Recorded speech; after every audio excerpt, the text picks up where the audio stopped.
Pace bene, masih di mea culpa. Kali ini saya membuat video dengan judul Epiklesis. Sebuah video tak menarik lainnya, tetapi menurut saya penting. Saya beri judul juga Epiklesis. Apa itu? Para sahabat sebagai nama Epiklesis, para sahabat culprit barangkali tidak terbiasa mendengarnya, tetapi sering sekali mengikuti proses epiklesis ini selama kita mengikuti perayaan Ekaristi. Di dalam perayaan Ekaristi ada 4 bagian, oke? Ritus pembuka, liturgi sabda, liturgi Ekaristi, dan ritus penutup. Selalu ada bagian-bagian utama ini. Di bagian liturgi Ekaristi ada 2 yang sangat penting dan utama. Important. Itulah 2 syukur agung. Nah, di dalam 2 syukur agung masuk lagi. Pertama, apa itu 2 syukur agung? Pusat dan puncak seluruh perayaan sekarang dimulai di 2 syukur agung ini. Sekarang, ketika 2 syukur agung dimasuk, itulah pusatnya, puncaknya di sana. Ketika mulai persiapan persembahan, kita sudah mulai masuk ke sana. Roti dan anggur dipersiapkan di atas korporale. Imam mendoakannya. Terpujilah Engkau ya Tuhan Allah semesta alam, sebab dari kemurahan-Mu kami menerima roti yang kami siapkan ini. Inilah hasil dari bumi dan dari usaha manusia yang bagi kami akan menjadi makanan, yang akan menjadi roti kehidupan. Terpujilah Allah selama-lamanya. Terpujilah Engkau ya Tuhan, sebab dari kemurahan-Mu kami menerima anggur yang kami siapkan ini. Inilah hasil dari pohon anggur dan dari usaha manusia yang bagi kami akan menjadi minuman rohani. Terpujilah Allah selama-lamanya. Berdoalah saudara-saudari supaya persembahanku dan persembahanmu berkenan kepada Allah Bapa yang Maha Kuasa. Dan seterusnya. Persiapan menuju ke 2 yang sangat penting, 2 syukur agung ini. Nah, 2 syukur agung memiliki bagian-bagian. Sebelum kita sampai ke epiklesis, ada ucapan syukur. Terutama dinyatakan dalam prefasi. Dalam prefasi, Tuhan bersamamu dan bersama rohmu. Marilah mengarahkan hati kepada Tuhan. Sudah kami arahkan. Marilah bersyukur kepada Tuhan Allah kita. Dan seterusnya, marilah bersyukur. Sudah mulai masuk ini perayaan Ekaristi. 2 syukur agung ini. Begitu. Lalu ada aklamasi. Seraya melakukan kudus. Seluruh jemaat berpadu. Lalu epiklesis. Maka kami mohon ya Bapa, sudilah Engkau memberkati roti dan anggur ini agar menjadi tubuh dan darah putra-Mu terkasih Tuhan kami Yesus Kristus. Memohon turunnya Roh Kudus. Kalau kita ingat kisah kelahiran Yesus mulai dari kedatangan malaikat Gabriel kepada Maria, Roh Kudus turun, hadir, dan Maria mengandung dari Roh Kudus. Dan itulah yang kemudian kita kenal dalam rupa manusia sebagai Yesus.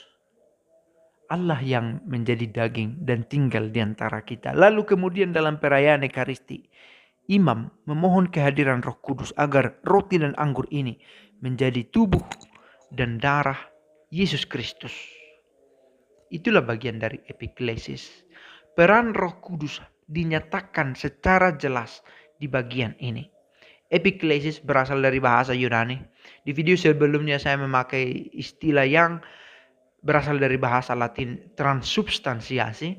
Kali ini gereja memakai juga peristilahan yang berasal dari Helenistik, tradisi Helenistik, tradisi Yunani, salah satunya dengan term epiklesis.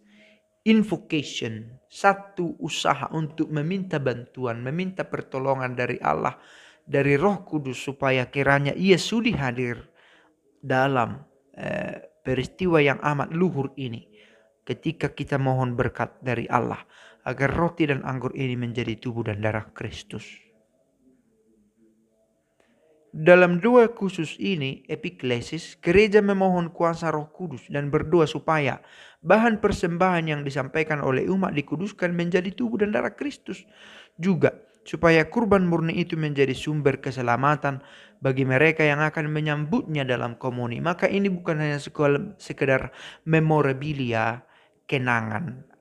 Meskipun di sana ada peristiwa mengenang anamnesis, nanti di kesempatan lain saya sudah pernah buat video entah kapan tentang anamnesis ini. Mysterium Fidei, tapi itu di kesempatan lain. Tetapi kita mau melihat bagaimana roti dan anggur menjadi tubuh dan darah Kristus dalam peristiwa pemanggilan dari Roh Kudus itu. Ada peristiwa mistik di sana yang seringkali mungkin terabaikan karena sedemikian sering ikut Ekaristi atau tidak pernah mendapat penjelasan tentang apa yang sedang terjadi di depan sana. Maka dengan mengingat kata epiklesis, kiranya terlintas di pikiran kita tentang imam yang karena tahbisan dan peran imamatnya memiliki tugas dan memiliki kemampuan di dalam gereja, boleh dikatakan, karena berkat dari Allah, memanggil Roh Kudus untuk hadir sehingga roti dan anggur menjadi tubuh dan darah Kristus. Ini bukan hanya sekedar simbol semata. Sekali lagi konsep kita yang diubah, sama seperti ketika kita melihat besi setelah diolah sedemikian rupa, kita kenal menjadi sendok. Konsep kita diubah dari sekedar besi menjadi sendok karena sudah ada konsep yang dibangun. Demikian halnya sekeping roti kecil menjadi tubuh Kristus.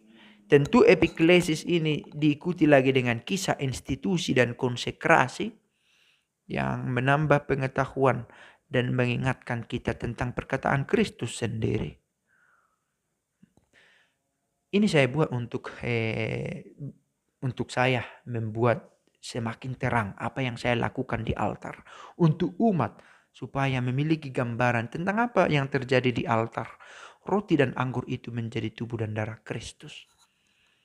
Bukan karena kebaikan, bukan karena betapa berkualitasnya kita yang berkumpul. Tetapi karena Allah yang begitu murah hati mau menyapa umatnya. Mau menyapa umatnya secara langsung, realis presensia, dalam kehadiran yang nyata, dalam rupa roti dan anggur. Yang karena doa yang diucapkan oleh imam menjadi tubuh dan darah Kristus. Karena kehadiran Kristus sendiri, Allah sendiri. Sehingga dengan ini kiranya ada refleksi lebih mendalam kita ketika mengikuti perayaan Ekaristi. Salam Maria penuh rahmat, Tuhan sertamu. Terpujilah engkau di antara wanita dan terpujilah buah tubuhmu Yesus. Santa Maria Bunda Allah, doakanlah kami yang berdosa ini sekarang dan waktu kami mati. Amin.